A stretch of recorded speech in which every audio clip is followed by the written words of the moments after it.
नमस्कार दोस्तों, आज पढ़ने वाले हैं 7th क्लास का एक चैप्टर और चैप्टर का नाम है ब्रिंगिंग अप करी।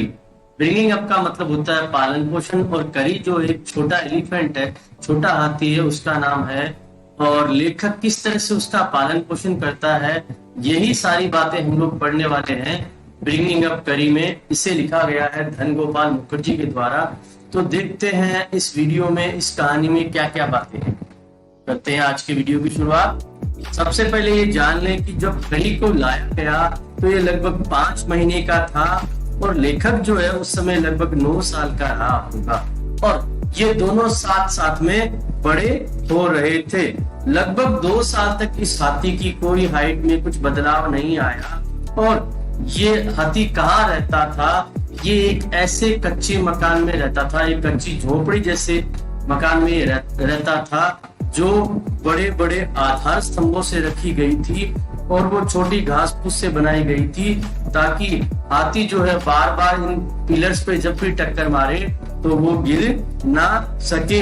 इस प्रकार के वो झोपड़ी जैसे घर में वो रहा करता था। और करी की अगर बारे में बात करें कि करी किस तरह से खाना वगैरह खाता है, तो आप ये जान लीजिए कि करी जो है वो बहुत ज्यादा खाना खाता है।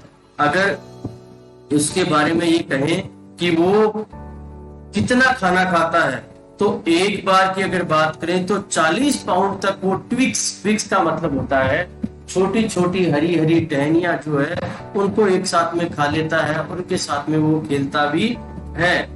रोज सुबह लेखक क्या करता है, जाता है और नदी के पास जाके उसके लिए सब चीजें ये लेके आता है।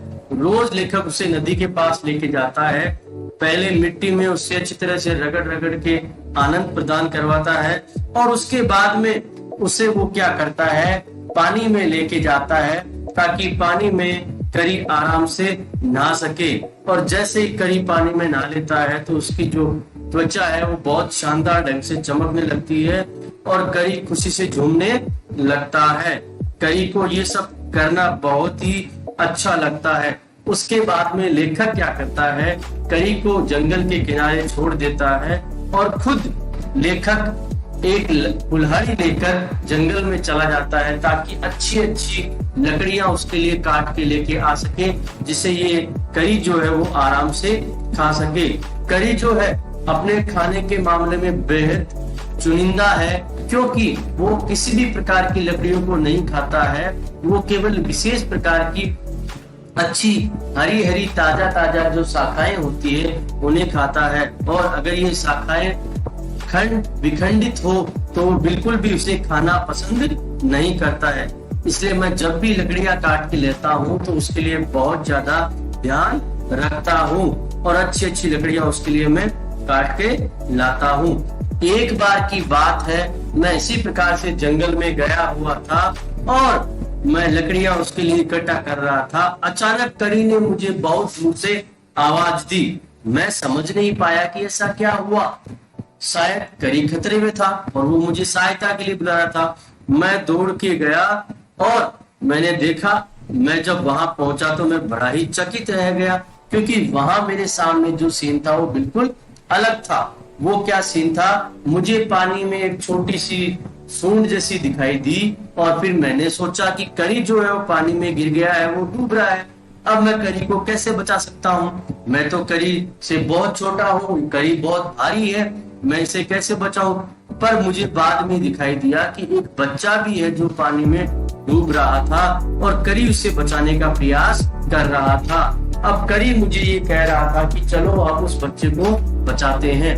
फिर मैं भी पानी में उतरा और हम दोनों ने मिलकर उसे बचाया, और वास्तव में अगर मैं कहूँ तो गलत नहीं होगा कि करी ने ही उसे बचाया और मुझे भी वो किनारे लेके आया। तो इसका मतलब करी जो ये हाथी है बहुत ही अच्छा हाथी है, ये लोगों की सहायता भी करता है। करी को जो है खाने के लिए एक बार किसी ने केले दे दिए, और इसको केले खाना बहुत ही अच्छा लगता है, और धीरे धीरे उसको केले खाना इतना पसंद आया कि जब भी उसे यहाँ वहां से कहीं से भी केले मिलते तो वो खाने के लिए बिल्कुल तैयार रहता। एक बार की बात है, हमारे डाइनिंग टेबल में केले रखे हुए थे और वो केले अचानक गायब हो गए। हमने सबको, नौकरों को, इन सबको पूछा तो किसी ने सोचा कि शायद तक नौकरों ने ही चुरा लिया है।